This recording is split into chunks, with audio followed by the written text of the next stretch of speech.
Assalamualaikum warahmatullahi wabarakatuh. Perkenalkan, nama saya Muhammad Rifki Fadul Rahman.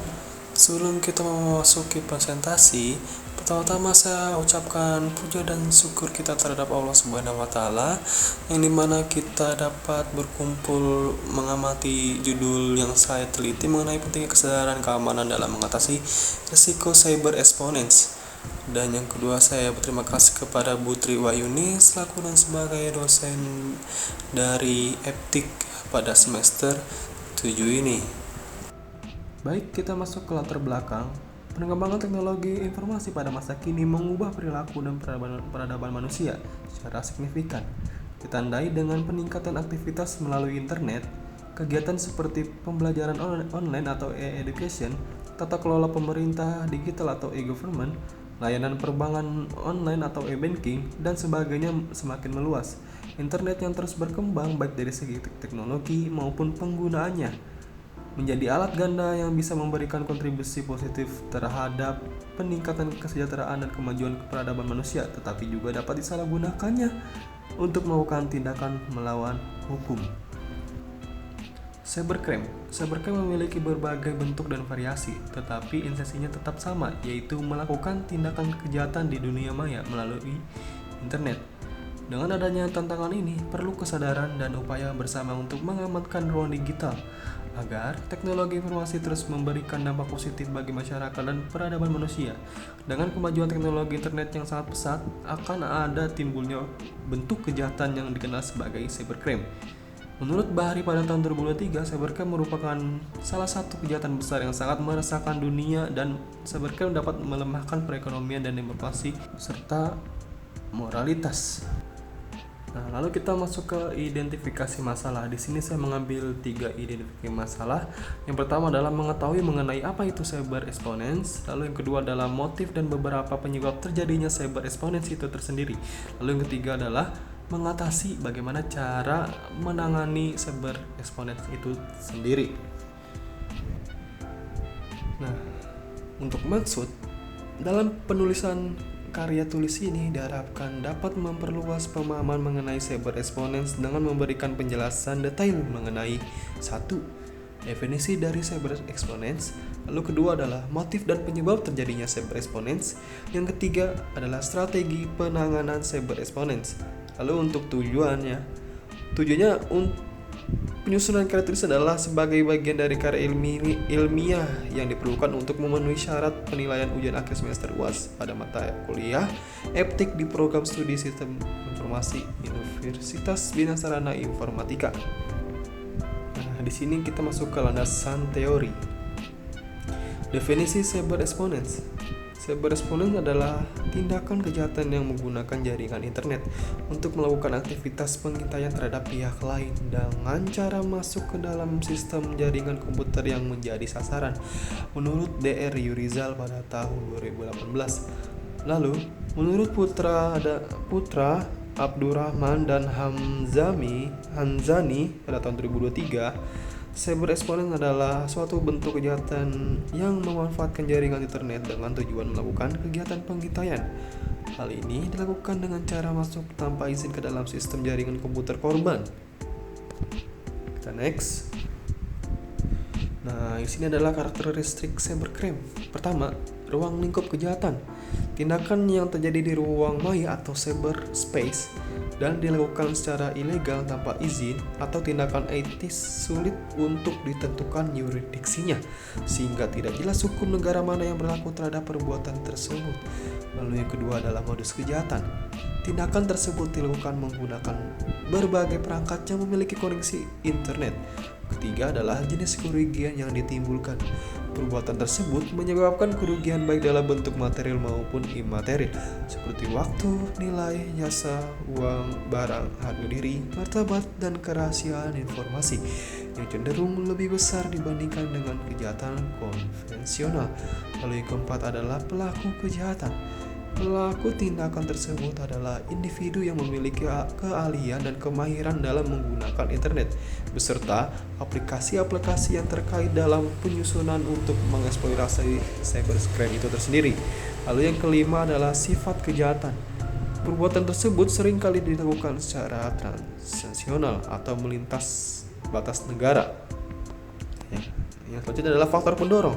Di sini ada 3 faktor pendorong. Yang pertama adalah faktor sosial budaya, dibagi menjadi 2, yaitu pertama kemajuan teknologi informasi, lalu yang kedua adalah sumber daya manusia. Yang pertama adalah kemajuan teknologi informasi. Kemajuan teknologi informasi menjadi katalisator utama mendorong rasa ingin tahu di kalangan penggemar teknologi. Dorongan eksperimen dalam lingkup cyber menjadi pendorong individu untuk terlibat dalam aktivitas cyber exponents. Lalu yang selanjutnya adalah sumber daya manusia. Banyak sumber daya manusia yang berpotensi bidang IT yang belum dioptimalkan juga memainkan peran dalam peningkatan kasus kejahatan cyber. Jadi banyak sekali petugas-petugas IT yang ahli dalam bidangnya tetapi belum sepenuhnya bisa menangani tentang kejahatan cyber itu sendiri. Lalu selanjutnya kita masuk ke faktor politik. Faktor politik menjadi pemicu utama di mana individu atau kelompok tertentu memanfaatkan cyber exponents sebagai sarana untuk menggali informasi terkait pihak lawan. Tindakan ini seringkali terjadi dalam konteks persaingan politik yang intens. Lalu kita masuk ke faktor ekonomi. Faktor ekonomi turut menjadi penyebab terjadinya cyber exponents itu tersendiri. Dengan latar belakang ekonomi yang kuat, individu dapat melakukan berbagai aksi kriminal di dunia maya, memanfaatkan kecanggihan teknologi cyber dengan kemampuan komputer sebagai modal utama, dan ketersediaan alat dan metode baru dalam dunia cyber dapat menjadi daya dorong bagi pelaku untuk terlibat dalam serangan cyber exponents yang lebih canggih dan sulit untuk dideteksi. Kita masuk ke motif cyber exponents. Kejahatan cyber yang perlu mendapat perhatian adalah cyber exponents karena memiliki berbagai alasan yang mendasar. Tindakan ini berfungsi sebagai alat bagi pelaku kejahatan untuk mengumpulkan data yang bersifat rahasia dan sensitif. Dengan menggunakan teknologi canggih, pelaku melakukan pemantauan secara online untuk memata-matai target mereka. Metode umum yang digunakan dalam cyber exponents melibatkan pemanfaatan spyware yang disematkan dalam sistem korban itu sendiri. Baik, selanjutnya kita masuk ke kasus cyber exponents. Nah, di sini saya mau bagi 3 tahun. Yaitu yang pertama adalah tahun 2014, kedua 2016, dan yang ketiga adalah 2018. Pada tahun 2014 terbagi 2 kasus pada cyber exponents ini. Yang pertama adalah Sony Pictures. Sony Pictures menjadi korban serangan cyber yang merugikan, di mana data sensitif termasuk email karyawan, informasi keuangan, dan rancangan film bocor ke publik. Dalam peristiwa ini, diduga bahwa serangan tersebut dilakukan oleh pihak Korea Utara sebagai tanggapan terhadap film berjudul The Interview. Lalu yang kedua adalah RWE, perusahaan energi Jerman, menjadi korban serangan cyber yang mengakibatkan bocoran rancangan pembangkit listrik. Serangan ini diduga dilakukan oleh kelompok peretas yang berbasis di Rusia dengan tujuan untuk memperoleh keuntungan kompetitif di dalam industri. Lalu pada tahun 2016 ada World Anti-Doping atau yang disingkat WADA. Badan Anti-Doping Dunia atau WADA mengalami serangan cyber yang merugikan, yang menyebabkan bocoran informasi tentang atlet yang terlibat dalam kasus doping. Serangan ini diduga dilakukan oleh kelompok peretas yang berbasis di Rusia dengan tujuan menyoroti ketidakadilan dalam dunia olahraga internasional. Nah, lalu yang terakhir adalah pada kasus University Melbourne Australia. University Melbourne Australia telah menjadi target cyber exponents yang mengakibatkan bocoran informasi mengenai staf pegawai akademik dari mahasiswa dan bahwa serangan tersebut dilakukan oleh negara China. Nah, terus selanjutnya itu adalah tahapan cyber exponents. Yang pertama adalah tahapan pemilihan sasaran. Nah, yang dimaksud adalah peretas memilih target apa sasaran yang tepat untuk diretaskan untuk mereka.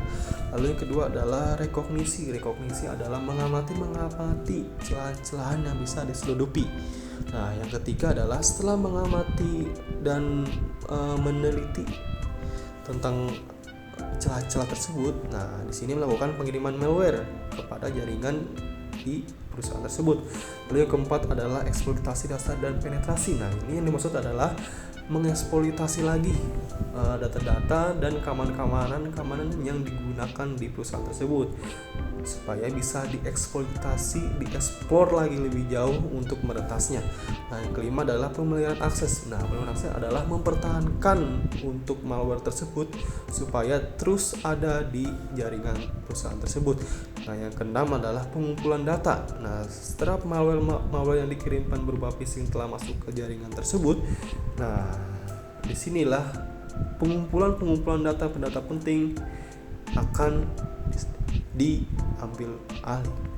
Nah, yang ketujuh adalah penghilangan jejak. Nah, penghilangan jejak yang maksud adalah menghilangkan jejak setelah kita mengirimkan malware ke jaringan tersebut agar terhindari dari pencurigaan. Nah, yang ke-8 adalah ekstradisi data. Nah, ekstradisi data adalah setelah data dikumpulkan dan dipilih secara analisa dan diperolehlah data-data itu. Nah, dan data-data itu akan dikirimkan melalui jaringan si peretas atau diambil dan disimpan ke jaringan si peretas. Nah, yang ke-9 adalah analisis data. Nah, analisis data yang dimaksud adalah menganalisis kembali data-data yang diperlukan atau yang tidak diperlukan untuk digunakan ke langkah selanjutnya. Nah, untuk yang step 10 adalah penyebaran informasi. Nah, setelah melakukan analisis data dan data-data penting seperti data-data karyawan, email dan lain-lain telah dapat ditemukan, nah biasanya tuh peretas menyebarkan informasinya tersebut mengenai hasil pendapatannya ke situs-situs yang mungkin saya juga kurang tahu, tapi yang lebih awamnya sih adalah deep web. Nah, seperti itu. Untuk yang ke-11 adalah penghindaran deteksi. Nah, ini juga harus dilakukan oleh si peretas. Jadi ketika perusahaan yang diretas itu sadar bahwa data-data telah bocor, nah si peretas ini menghapus jejak deteksi digital mereka dengan cara melakukan jaringan luar negeri atau jaringan-jaringan lain. Nah, jadi seperti itu. Nah, untuk selanjutnya kita adalah mengamati cara penanganan cyber exponents ini. Nah, yang pertama adalah tingkatkan kesadaran penggunaan terhadap ancaman keamanan cyber melalui pelatihan rutin. Edukasi ini dapat membantu mengurangi resiko serangan phishing dan penipuan lainnya. Lalu yang kedua adalah menerapkan solusi keamanan perimeter seperti firewall yang kuat untuk memantau dan mengontrol lalu lintas masuk dan keluarnya dari jaringan. Lalu yang ketiga adalah pastikan bahwa sistem dan perangkat lunak selalu diperbarui dengan pembaruan keamanan terbaru untuk mengatasi celahan keamanan yang dapat dieksploitasi. Lalu yang keempat adalah terapkan enkripsi pada data sensitif untuk melindunginya dari akses yang tidak sah, bahkan jika data tersebut direbut oleh pihak yang tidak berwenang. Lalu yang kelima adalah implementasikan solusi pemantauan jaringan yang canggih untuk mendeteksi aktivitas mencurigakan atau anormal yang mungkin merupakan tanda serangan cyber. Lalu yang keenam adalah terapkan kebijakan manajemen akses yang ketat, memberikan hak akses sesuai kebutuhan pekerjaan dan membatasi akses yang tidak perlu. Lalu yang ketujuh adalah melakukan audit kembali mengenai keamanan secara berkala untuk mengevaluasi dan meningkatkan keamanan sistem dan jaringan. Ini termasuk penilaian risiko dan uji penetrasi.